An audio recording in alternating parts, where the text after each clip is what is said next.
Yo, kumusta mga kalugaw? Ngayon ay maglalagay tayo ng alarm system sa ating motor. Dahil may nabili ako sa Shopee, subukan natin ilagay ito. Siyempre, bago natin mailagay yan, kailangan babaklasin muna natin ito, at saka ito. Yung buong visor na yan ay tatanggalin muna natin. Then, yung mga tornilyo pa yan dito eh. Yung mga tornilyo dyan. At saka dito. Diyan. At saka dito. Dito. Tanggalin muna natin lahat yan bago natin mailagay yung ating alarm system ng Yamaha na binili ko siya Shopee. Eto siya. Simple lang daw maglagay nito eh. Plug and play lang daw ito, sabi nila. Nakita ko rin naman sa ibang vlog. Napakadali lang ito. Mas matagal pang magbaklas ng visor, mga tornilyo. So, ito yung laman yan. Tingnan natin kung ano ba ang mga meron dyan. Yan! Nako. Meron itong kasamang alarm na ganito. May susi pa. Meron tayong procedure kung paano gagawin. Kaya, tara, umpisa na natin magbaklas.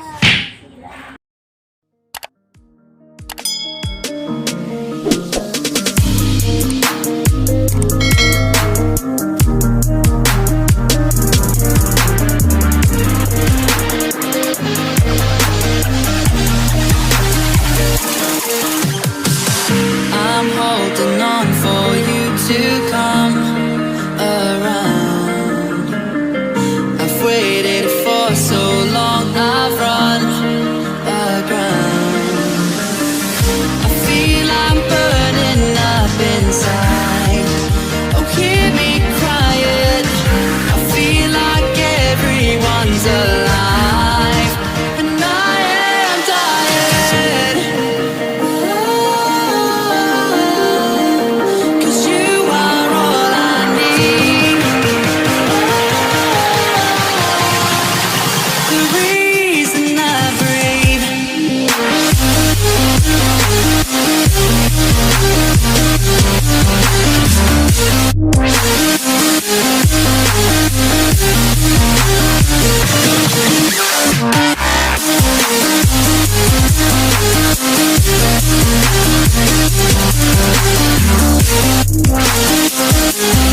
So mga kalugaw, na tanggal na natin yung visor, yung mga tornilyo. Ito medyo may kahirapan ito eh. Dahil first time, virgin pa, mahirap baklasin. Pero mababaklas yan, tagaan nyo lang. At ingatan, huwag masyadong persahin. Galaw-galawin nyo lang, papakita ko sa inyo kung paano baklasin to.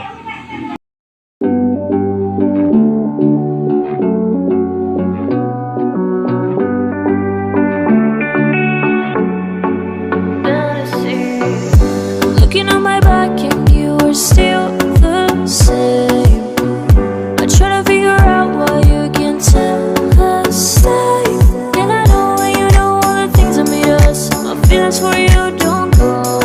And I know you know all the things that wrong us. I still have to let you go. Take my hand and follow me. Out of you in my fantasy. Something good, just something sweet. Follow you in my fantasy. I'll be there, you'll be with me. I'll let you in the fantasy. A place for me, a place to be. I'll let you in my fantasy.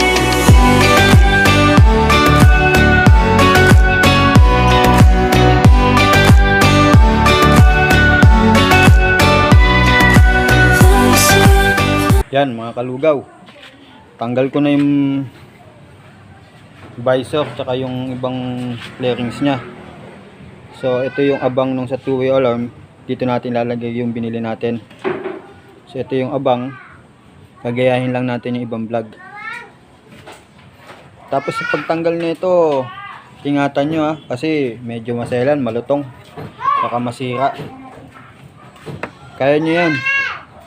Basta laging kalmado lang sa pagtanggal. So ayan mga kalugaw, nailagay na natin. Testing natin kung gagana, no? Kung gumana, swerte. Pag hindi gumana, defective.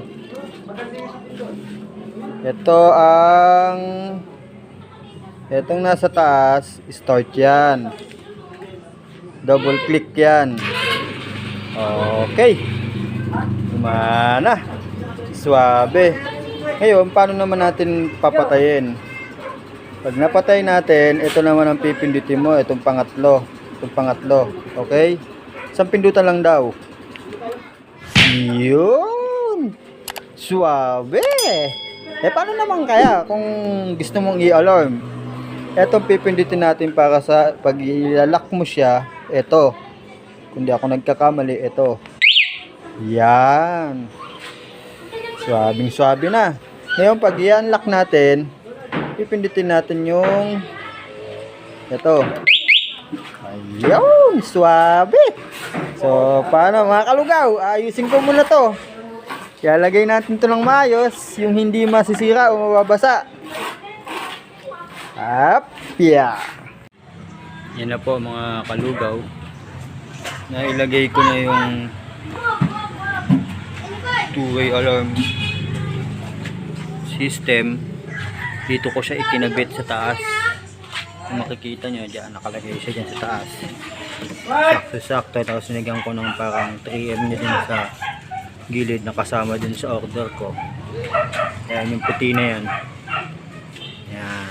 Hindi siya magagalaw dyan. Tapos kinabitan ko ng cable tie. Ayan. Walang galaw yan. Solidong walang galaw. Kahit malug-alug isa yung motor, hindi siya basta-basta bibitaw. At hindi rin siya basta-basta mababasa pag magpaka-wash tayo. So ayan po mga kalugaw, kaunting shell lang po. Paano maglagay niyan? Napakasimple lang po yan. Nakasama lang loob mo, magagawa mo yan. Abol lang mga guys, tinanggal ko na to kasi masyadong malakas. Baka mademanda tayo sa sobrang lakas. Masyadong masakit sa tenga. Nasa inyo kung gusto nyo ilagay ito, hindi. Sa akin tinanggal ko na lang siya para walang problema sa pag naka-parking motor natin. Testing.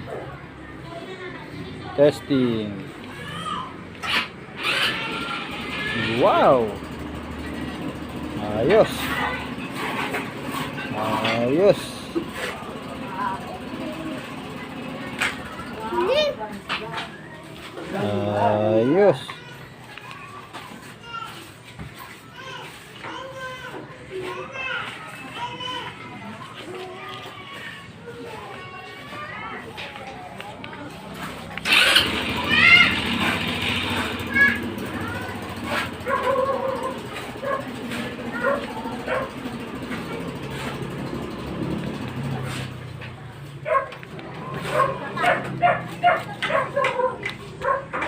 So ayan guys, nagawa na natin yung 2-way remote alarm para sa ating Motosta Easy Ride 150 yan. Kaya good luck din sa inyo.